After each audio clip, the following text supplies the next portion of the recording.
Rowe is a longtime host of Dirty Jobs, biggest show in cable. Somebody's got to do it, and many other programs, what people actually do for a living here in America. He was in Washington to testify on Capitol Hill about the student loan crisis, the skills gap, and vocational education in high school. In short, he is the man, and he joins us now. Great to see you, Mike. Good to see you. So you've sent a series of letters to presidents, to this president, to the president before. Sure. And they basically have the same gist. The problem has been unresolved. What's the core problem? Well, the core problem is nobody really knows how to talk about the skills gap, in my opinion, because there's a there's a belief and a narrative in the country that says we can cure unemployment by creating more opportunity. Right.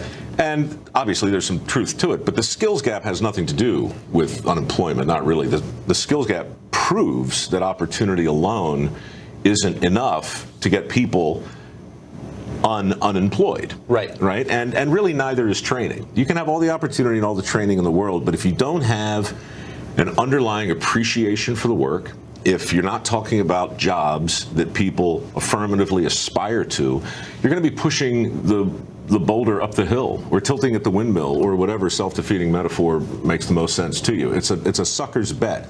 You have to be talking about jobs that are uniformly cared about in order to move the needle. So you can have a job available, but if no one can do it, the job remains unfilled. 5.6 million jobs exist right now as we're talking. 5.6 million jobs, 75% of which don't require a four-year degree. When people talk about, why the skills gap exists, it's almost, how can it not exist? We took Votech out of high school. At the same time, we told an entire generation that their best hope for success was a four-year degree. Right. So the most expensive path becomes the best path for the most people.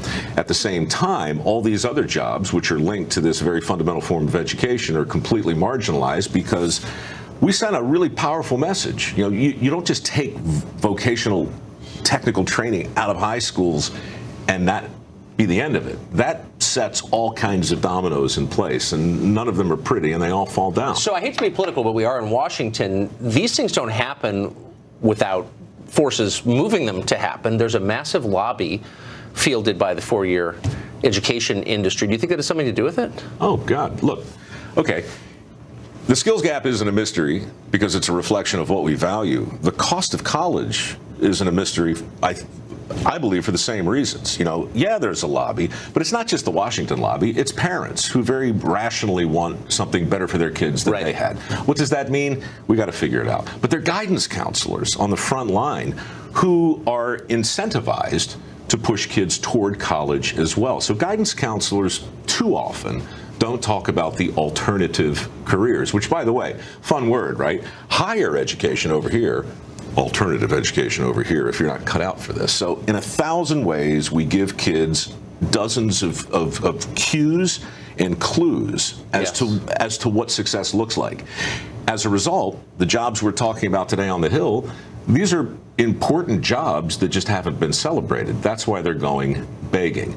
So regarding student loans, $1.3 trillion is a lot of money to hold, but we made an unlimited pile of money available. We told everybody that the best path for the most people was a four-year degree, and, well, of course, they borrowed until they borrowed no more, and colleges compete with each other, so the price goes up faster than real estate, faster than food, faster than energy, faster than healthcare. Never before in the history of Western civilization has anything so important become so expensive so quickly. Yeah, and much faster than inflation. What we haven't done is readjusted our expectations based on reality. So we have a pretty illustrative graphic here. So we have on the one side a letter that you sent to President Obama outlining these problems. Here's the letter that you sent to President Trump, and you basically scratched out the name of the president and sent the same letter. So I was literally driving down here yesterday, and I found this old letter. I did exactly as you said, and I wrote a little thing on Facebook just telling my friends where I was going and why. I got here. It's been shared 18,000 times. It's reached 4 million people.